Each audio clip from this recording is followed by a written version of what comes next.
existe violência patrimonial no namoro. Sim, o namoro, a fase que antecede a relação que juridicamente impõe a divisão de bens. Pois é, gente, existe violência patrimonial antes mesmo de existir um regime de divisão de bens. E é dessa forma de violência que nós vamos falar hoje. A violência patrimonial, que não é óbvia. O Helena não é óbvio. Nós queremos te mostrar além das leis. Nós falamos do que não se vê sendo falado por aí. E assim, nós expandimos nossos horizontes. Vem com a gente?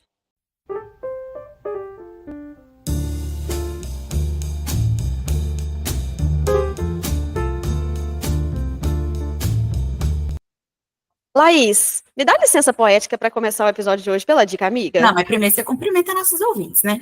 Ah, tá. Oi, bom dia, Deusa! Tudo bem? Foi interrompido, não, é foi interrompido, não. Ejaculação precoce de Bruna Cravo. Jesus, a pessoa que vai direto ao ponto. A gente vai manter isso ou a gente vai editar isso? Vai manter isso. Você tá doida? É óbvio que vai.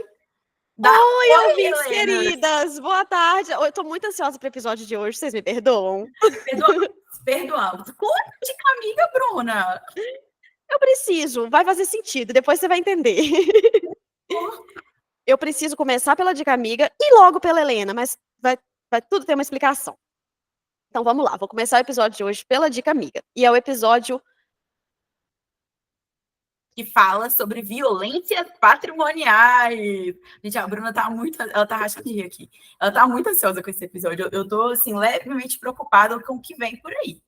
Tá, vamos lá, já me recompus. Eu vou começar, digo de novo, vou começar pela dica amiga.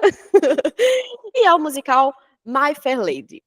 A história desse musical foi escrita no início do século XX e ela conta de um professor de fonética que aposta com o seu amigo que ele vai conseguir transformar uma vendedora de flores numa dama da alta sociedade. E aí, para isso, ele a compra do pai dela e passa a torturá-la com diversas técnicas de fonoaudiologia e de desnaturalização da personalidade dela. No percurso, eles acabam se apaixonando.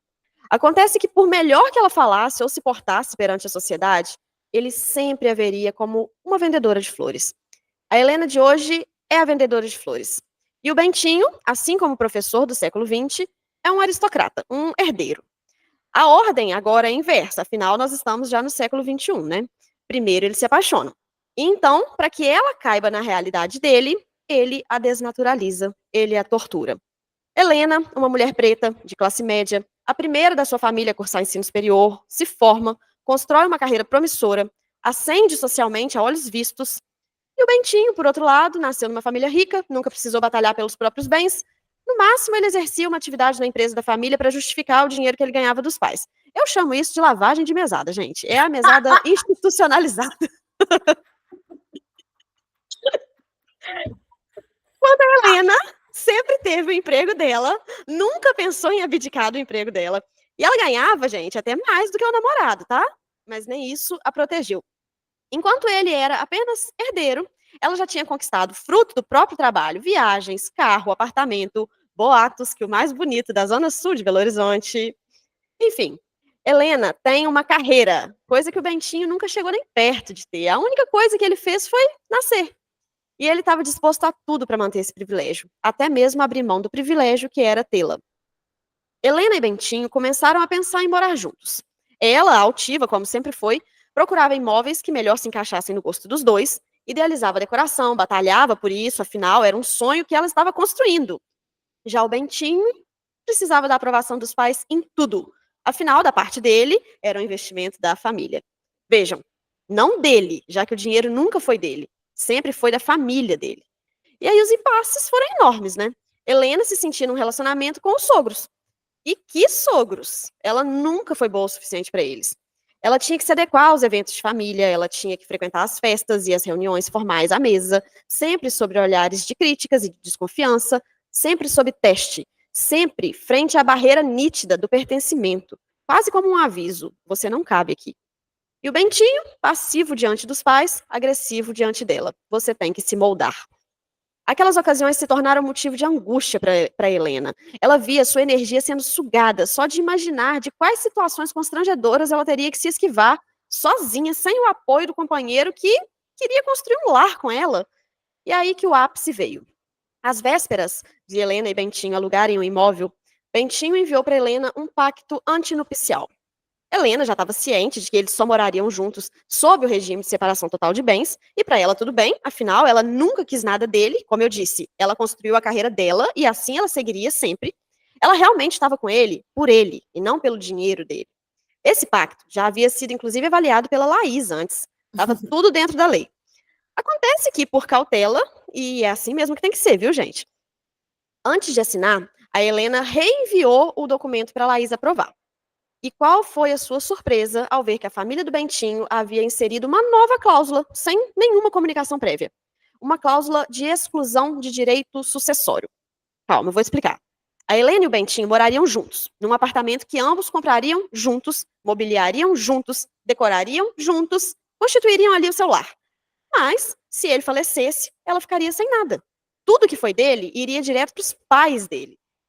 Ela seria retirada do próprio lar. Dá para imaginar essa situação, gente? E aí, ela o questionou. Ué, Bentinho, se você sofrer um acidente, por exemplo, eu vou ser retirada da minha própria casa? Foi quando ele disse que sim, que ele concordava que ela não tinha que ter direito a nada que é da família dele. E aí foi nesse mesmo instante que, em pedaços, Helena terminou o relacionamento. Eu vou ler para vocês as palavras da Helena. Abre aspas. Eu queria ser capaz de falar, quem sabe no futuro. Mas, se eu pudesse pedir alguma coisa, eu queria só que vocês transmitissem uma mensagem por mim, para os ouvintes não se intimidarem. Grande parte do relacionamento é saber o quanto o outro ganha, sim, é planejar juntos. Desconfie de quem faça se sentir errada, inadequada ou interesseira, simplesmente por querer saber. Não se deixem constranger. A ignorância nesses casos é a antessala da violência patrimonial. E eu estava nela, sentadinha, esperando acontecer. Não, misericórdia. Oh, me deu vontade de chorar, tá? Nem parece que eu que era advogado do caso. Ficou de espectadora aí, né, Laís? Fiquei de Bruna, fui de Bruna. É Foi de porque Bruna. essa Helena é uma amiga próxima da Bruna. E aí você teve essa história por um outro viés. Eu só tive como advogada. Nossa, então você está dando luz a um outro recorte do sofrimento que eu também não acessei.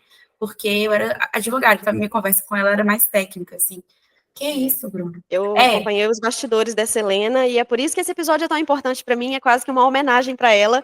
E eu digo isso agora com lágrimas nos olhos também. Um beijo, Helena. Ela sabe quem é. Ela sabe quem é. Gente, e eu espero que você fique só melhor daqui para frente. E eu sei que você vai ficar. E já tá, né? Isso é uma coisa também que eu converso com todas as minhas clientes, quando elas estão no olho do furacão de uma separação e dói muito, eu falo, cara, vai melhorar tanto. Vai melhorar tanto. Só que o dessa Helena melhorou tanto, tão rápido, né, menina? Não é? Meu orgulho. Eu fiquei muito chocada, eu fiquei maravilhada, na verdade. Eu falei assim, gente, que era muito tempo de relacionamento. Isso também é muito louco, né, Bru? Porque ela estava sofrendo essa violência patrimonial, e aí vocês podem se questionar, ouvintes. Ah, mas ela estava na família há pouco tempo e tal. Foram anos e anos de relacionamento, se não me engano, quase 5 anos, né? Foram. E ela demorou anos para entender o que estava acontecendo. E ela ela já sentia um incômodo há muito tempo. Isso é outra dica que eu acho que vale deixar. Não ignorem seus incômodos, busquem ver de onde vêm esses incômodos. E ela demorou anos ainda para entender e conseguir só no ápice, só quando ela ouviu da boca do companheiro de que realmente ele preferia a vida confortável dele a ela, que a ficha dela caiu. E aí, gente, a história da Helena de hoje nos traz ao tema do episódio, que é justamente a violência patrimonial. Vocês lembram do nosso segundo episódio, quando nós explicamos os vários tipos de relacionamentos e passamos pelo namoro qualificado? Aquele episódio é como se fosse um sumário, sabe? Então vale a pena voltar lá de vez em quando. Eu tô falando disso pra gente relembrar que violência patrimonial não acontece só no casamento ou na união estável.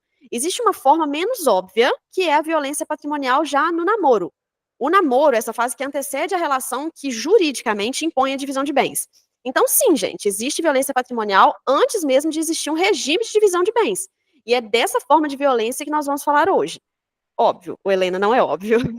Nós queremos te mostrar além das leis. E é por isso que nós falamos aqui do que não se vê falado sempre por aí. E é assim que nós vamos expandindo os nossos horizontes. É isso aí. E a violência patrimonial também, a partir do momento que a gente está numa sociedade capitalista, assim, a gente tenta desconstruir muito que o nosso valor individual, subjetivo, está correlacionado ao valor patrimonial, não está diretamente relacionado ao valor patrimonial, mas tem uma correlação. Se você está num relacionamento que a pessoa não quer que ela não quer que você tenha acessos que lhe é de direito, inclusive decorrente desse relacionamento também, então, assim, isso, querendo ou não, está sendo questionado quanto você vale. E eu acho que a gente tem que repensar muito sobre isso, porque numa sociedade capitalista, a violência patrimonial é muito agressiva. É muito significativa. E o tema de hoje está muito em voga. Na semana passada, a doutora Miriam Ferreira, ela é advogada e influencer, respondeu a seguinte pergunta no Instagram dela: é verdade que a viúva não vai mais ser herdeira? E sim, a resposta dela foi sim, e disse que esse seria o resultado de uma mudança no Código Civil que está sendo proposta. E aí o vídeo dela viralizou e levantou o debate na internet. Mulheres que se dedicaram a vida toda à casa, à família, ao marido, ficarão sem nada quando ele falecer. Pois é, gente. Primeiro, acho que é importante a gente deixar muito claro. É um projeto de lei. É um projeto de lei que visa a alteração do Código Civil. Ainda não passou por todos os trâmites que possibilita essa alteração de fato. Então, ainda está tendo uma discussão no Poder Legislativo. A partir do momento que um projeto é aprovado, significa que ele é levado para a Câmara dos Deputados, para o Senado, e depois vai ter que ter a sanção presidencial. Tem todo um trâmite legal para um projeto se tornar lei. Mas isso demonstra uma discussão, porque é o que eu sempre falo, o direito ele acompanha as transformações da sociedade. Então, se existe esse ensejo de alteração, é porque existe, né, uma discussão social que tenta regulamentar isso. E aí funcionará assim, ó. Se uma pessoa tiver filhos ou pais vivos e ele vier a falecer, vai tudo para eles, não vai nada para a viúva. A viúva deixa de ser herdeira, ela vai ser só meira em relação aos bens que foram adquiridos na constância do relacionamento. E aí, gente, mesmo a casa que ela morou a vida inteira, o lar que ela construiu junto com a pessoa, é como se ela tivesse o direito de uso enquanto casada. Esse direito fundamenta a sua propriedade e todos os gozos da posse enquanto é casada. Morreu, já era. Pois é, Laís, sabe o que eu sinto quando eu ouço falar sobre isso? É uma sensação de objetificação da mulher, sabe? Ela fica sendo um objeto esposa. Ela tá ali para servir ao marido, servir de esposa, servir de mãe, de cuidadora do lar. E aí, quando ele não estiver mais ali, ela perde a utilidade, tal qual um sapato que ele usava. Aí já não tem mais sentido manter aquele sapato, sabe? Ah, pois é, e aí você ainda fica fazendo piada com a esposa do troféu, tá? Mas é basicamente, toma essa latada, meu amor. Me pegou na curva. Amiga, mas é basicamente isso mesmo. É tipo, olha, você, mulher, tem uma funcionalidade para manter essa família aqui. Então, o seu valor, né? Porque a gente está falando de patrimônio, o seu valor está correlacionado à funcionalidade familiar. A partir do momento que a pessoa que compõe essa família não faz mais parte dela, então, tchau, seu valor e nada mais importa. Só que isso também pode abrir para outros debates. Porque, por exemplo, se tiver filho, os herdeiros imediatos serão os filhos da pessoa que faleceu. E aí, como eles eram casados, a guarda vai para a mãe, né?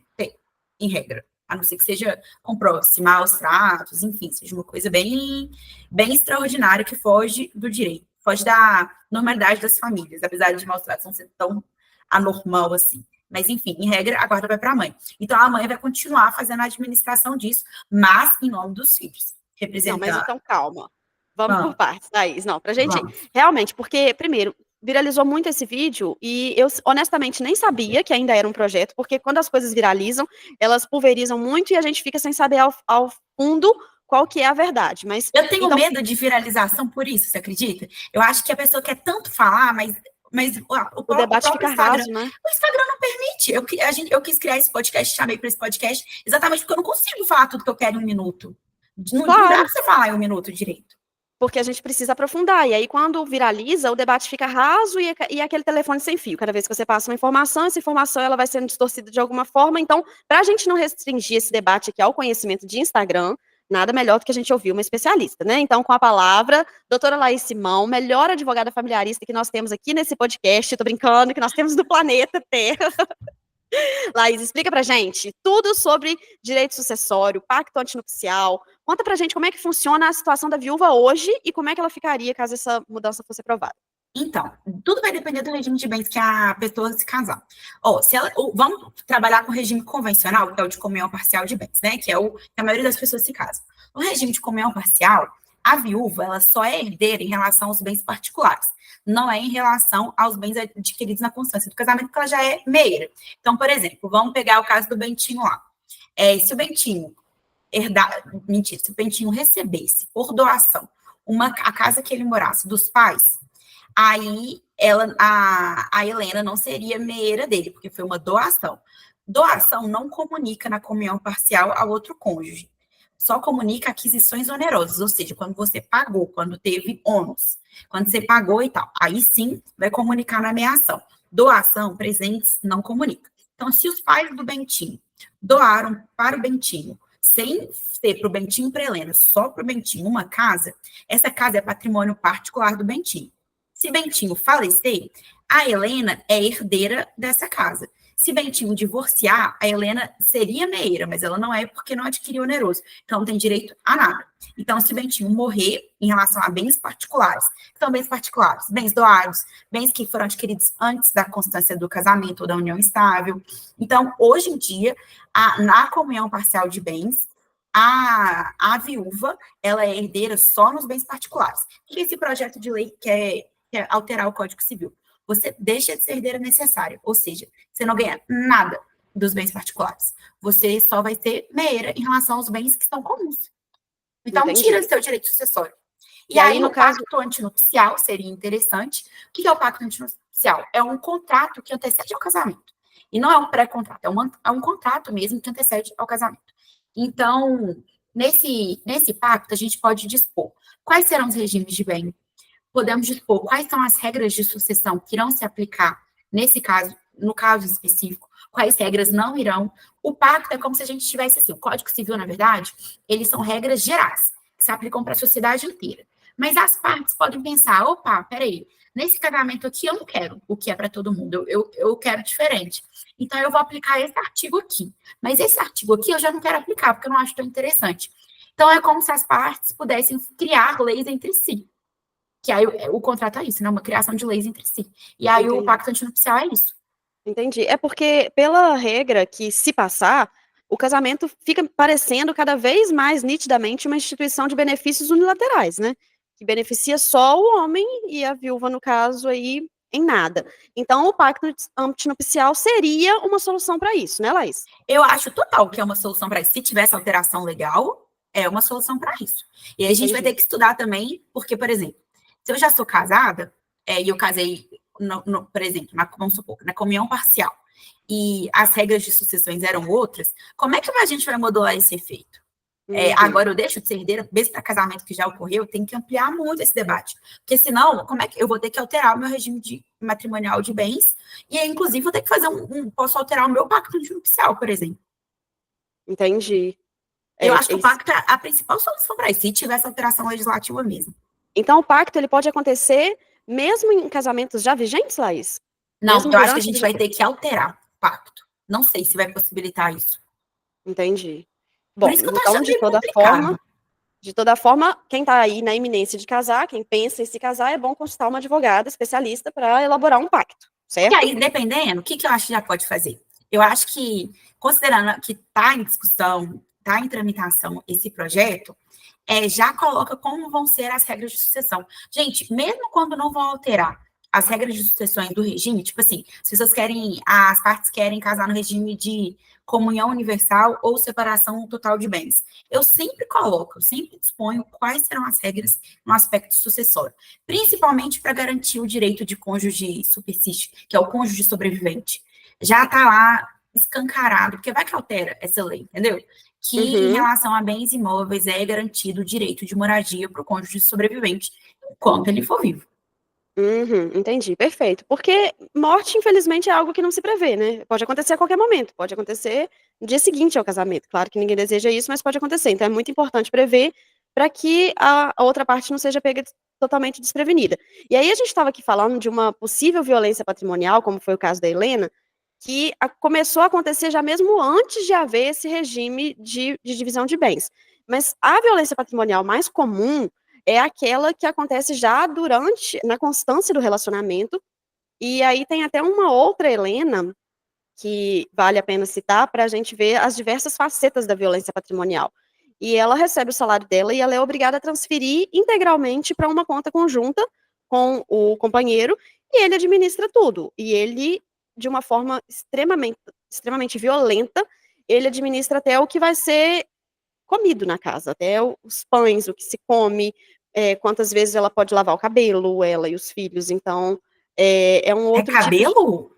Sim, até quantas vezes dá para lavar o cabelo, para economizar. É violência patrimonial nesse nível de mesquinharia mesmo. E aí a vida dela enfim, né? Sabe o que já Como vocês podem aconteceu? ver. Um caso de violência patrimonial que eu atuei. Isso aí também fica a dica para as mulheres que fazem exatamente o que essa Helena, que a Bruna contou agora, que já pegam seu salário e colocam na mão do marido. Porque o que acontece? Eu acho até legal esse conceito que eu teria dificuldade, tá, gente? Mas eu acho legal na teoria. Quando a pessoa entende que é uma família mesmo, então é um orçamento único, é uma despesa única, é tudo único, tá todo mundo, e são os objetivos em comuns. Eu acho isso muito legal, acho que casamento pode ser assim. Eu teria dificuldade, mas casamento pode ser assim. E eu tenho, por exemplo, famílias que eu conheço, duas inclusive, que eles têm, todo pagamento que recebe, vai lá, transfere para essa única conta, pagam todas as despesas dessa conta e fazem os planos, tipo, metinhas e tal. Na verdade, a genitora, a cônjuge que transfere para o marido. Então, ele meio que transfere uma mesada para ela, que é tipo assim, olha, toma esse dinheiro livre aí para você gastar, com o resto, vamos fazer assim, super transparente e funciona muito bem. Só que eu atuei em um caso que é complicado, tá, gente? O que acontecia? Eles não convencionaram que seria assim, tipo, somos uma única família e... Não, nada disso. Na verdade, o cara ficou desempregado e ele era daqueles caras que faziam muito bico e cada hora ele quer uma coisa, sabe? Eu morro de medo de homem assim, gente. Tem um pânico esse trem, é uma super red flag para mim. Você tem uma profissão, escolhe essa profissão, termina essa profissão, meu brother. Não fica, sabe? Agora, por fim, o cara montou uma oficina dentro de casa. Quem que pagou pelos equipamentos da oficina? A Helena. Helena é enfermeira. Trabalhava em 3 hospitais. Pra vocês terem noção. Eu acho que deveria ser até proibido, velho. Mas isso é bem comum em médicos, enfermeiros e tal. Acontece demais. Ela trabalhava muito, Bruno, você não tem noção. Aí, como o cara estava desempregado, ainda que ele tivesse essa oficina, a oficina era dentro da casa dele. Aí, eles venderam a casa deles para deixar esse dinheiro guardado, rendendo aquele papo de primo rico, sabe? Não tem a casa própria, venda seu dinheiro, venda seu imóvel, invista seu dinheiro. Fizeram isso. E todo o dinheiro dela ela deixava com ele. Na verdade, ela não tinha nenhum cartão de crédito para ela poder ir lá e comprar e depois ele pagar a fatura. Não, ela tinha que pedir o dinheiro dela. Os cartões dela, ela deu para ele. E aí, quando ela ia no salão, ela tinha que se ligar para ele lá buscar e ele pagava a conta dela. E ainda eu via comentários do tipo, nossa, que marido bom, né? Ele faz questão de te buscar no salão de beleza. Ele paga a sua conta. Gente, eu não tinha dinheiro para comprar um absorvente. Eu Porque tô ela que chocada. trabalhava em 3 empregos, quer saber o plot twist pior ainda da história? Dá para piorar? Ele, piora. Ela traiu ele. E Hum. aí, ele encontrou ela saindo de moto de um motel. Ela tava de moto no motel. Desculpa. Véi, como é que você traz seu marido de moto no motel, sabe? Tipo, porra, velho, de moto. Enfim, aí o cara descobriu, porque ela ia muito de moto nesse motel, deu muito mole, descobriu, pegou ela no ato. Sabe o que ele fez? Ele não deu flagrante nela, não. Ele foi lá no banco, sacou todo o dinheiro da casa deles, todo o patrimônio, tudo que eles tinham, e pra gente, e sacou em dinheiro. Em dinheiro. Pra Ele foi rastrear isso sacando. aí, já era. Obrigada, criminalista, muito obrigada. E para rastrear isso? Já era. Aí eu tive que ameaçá-lo criminalmente de apropriação indébita, porque como já tinha ocorrido a dissolução da sociedade conjugal a partir do momento que rompeu os deveres matrimoniais, amiga, eu tive que ir no penal, minha filha, nem existia Bruna Cravo na minha vida na época. Eu E tô aí, passada com esse caso dessa Helena. amiga, mais de 300 mil que ele sacou em dinheiro. E Mas sabe o ele que eu não tô foi, mais tipo, no mesmo passada? dia, foi uma semana. Durante uma semana ele foi sacando.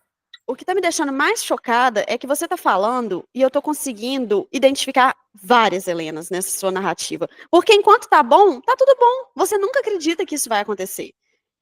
Ela trabalha pra caramba e a conta e o dinheiro vai todo pra conta dele, todo pra conta dele. Enquanto tá bom, tá ótimo, mas ela vive tendo que pedir dinheiro pra ele, até para as coisas pessoais. Gente, até pra ela comprar um presente pra ele, ela tem que pedir dinheiro pra ele. Olha a O trem do situação presente te disso. pega muito, né, Bruce? Você Me sempre dá esse pega, porque exemplo. eu penso nisso, eu falo, gente, você não precisa pensar pelo lado ruim, pensa pelo lado bom, então. Se você quiser comprar um presente surpresa, você vai ter que pedir dinheiro? Já não faz sentido aí. E aí, quando O que tiver me pega ruim? é o absorvente, velho. É porque eu não uso. Pimenta no olho do outro. Amiga, mas sabe o que aconteceu? Sabe qual foi a solução nesse caso? Graças a Deus, a gente pegou aquele juiz que eu falei no episódio da pensão alimentícia, que ele é ultra militante para mulheres. Ele já chegou e falou assim: olha, tem um Ministério Público, tem um representante do Ministério Público aqui do lado. Você quer que eu chame ele agora, doutora? A gente já dá início. Ele pressionou chamar o Ministério Público, que estava na sala de audiência do lado, que ele já cumprimentou o doutor Robson, um trem assim. Você quer que eu chamo ele para a gente já encaminha de ofício, e aí ele já abre, já dá início. Não, é denúncia, né? Dá início na denúncia. E aí eu falei, quero. Na hora, falou, então eu vou aceitar fazer um acordo. Então, ótimo. Aí ele ia pagar a quarta parte dela, que era tipo 150 mil.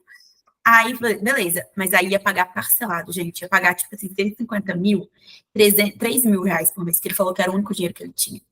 E aí, não tinha Sendo que ele estava com o dinheiro dela todo. Ele devia ter investido esse dinheiro. Deve ter investido, devia estar rendendo, ainda fez dinheiro em cima do dinheiro dela. Colocou na conta do pai, da mãe, da avó, porque o foda é quem é coberta. Só existe homem assim porque tem quem é coberta. A gente sempre falou isso. Inclusive, mais uma vez, quem me abriu os olhos para isso foi a Mirelle, do @13 anos depois. Se a sociedade não... Thales também disse isso. Se a sociedade não passasse pano, se a sociedade não acolhesse esses homens, talvez eles não se sentissem tão à vontade para cometer tantos absurdos. E é aquela continha que nunca fecha. Se toda mulher conhece um abusador, por que nenhum homem conhece nenhum abusador?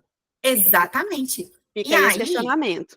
Não, pois é. E aí a gente fez um acordo, só que o cara mesmo foi. Só que aí tinha uma cláusula que se ele deixasse de pagar, ia incidir uma multa gigantesca. Porque não adianta nada eu colocar a cobrança antecipada da dívida, porque não tinha nada no nome dele. Nada. Então, de onde que eu ia penhorar? E, diferentemente de pensão alimentícia, dívida, que ele agora então tem uma dívida com ela, dívida patrimonial, nem seja prisão civil. Então, ela se ferrou legal. E aí, o que aconteceu? Eu falava assim, então a gente vai apurrinhar ele. Se ele atrasasse um dia... Não, na verdade, o que eu comecei a fazer? Eu comecei a apurrinhar o advogado dele. Com uma semana, eu mandava mensagem todos os dias. Já tá pago, já tá pago, já tá pago, já tá pago, já tá pago. No dia de pagamento, eu mandava 3 vezes por dia. Eu falei, você quer me infernizar? Meu amor, você é escorpiana. Você não brinca com a titia, não.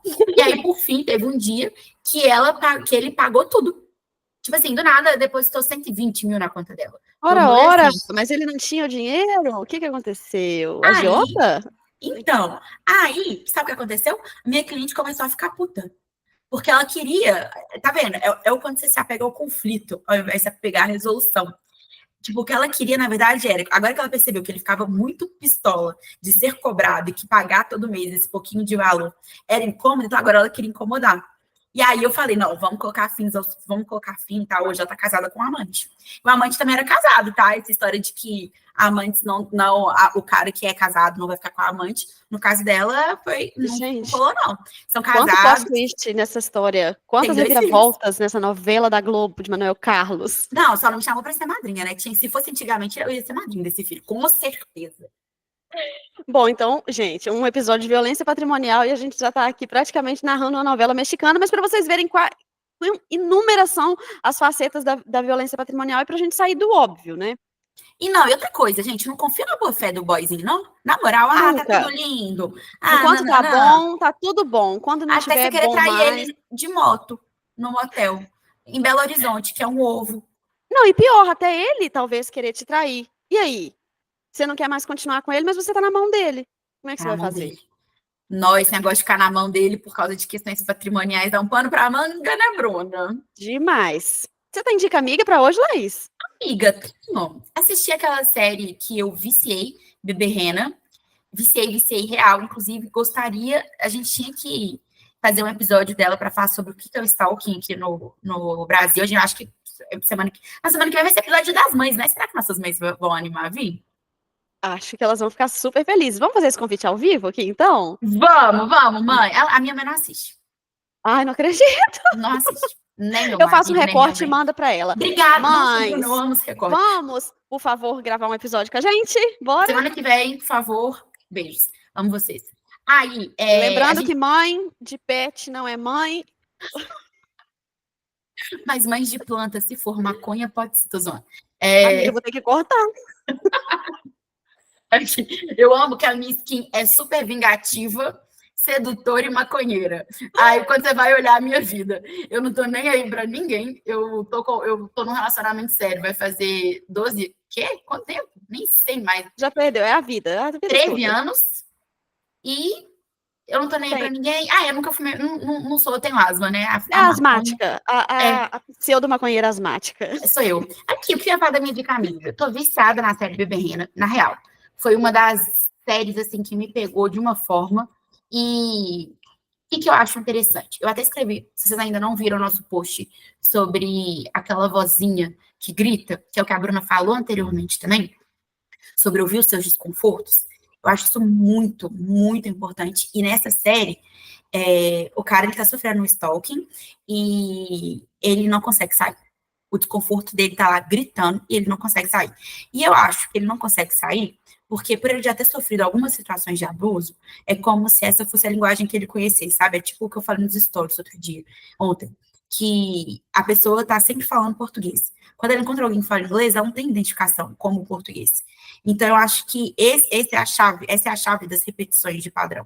Você tem que conseguir romper esse ciclo. E o que me chocou muito, nossa, tô refletindo demais. Eu dei um tempo na minha terapia, mas quando eu voltar, vai ser a pauta do momento, assim. É que eu tenho muita dificuldade de falar não para as pessoas e de me retirar em situações que me são incômodas. E eu me vi nesse personagem, sabe? Igual eu tô com uma situação, assim, muito chata de uma cliente minha, nossa, meu Deus, que eu falei, quer saber? Pela primeira vez, gente, pela primeira vez na minha carreira, a Bruna já tá rachando de rir, porque ela acompanha a história total. Pela primeira vez na minha carreira, eu demiti uma cliente. Porque, assim, ela foi no nível de insensatez que Indicação minha, me desculpa. as indicações da Bruna são as melhores, tá? Assim, ela foi num nível de insensatez que, de verdade, cara, é um trem, assim, preocupante. E eu vi que nossa relação já estava se desgastando. E aí vem também a questão do patrimônio, que eu queria dizer.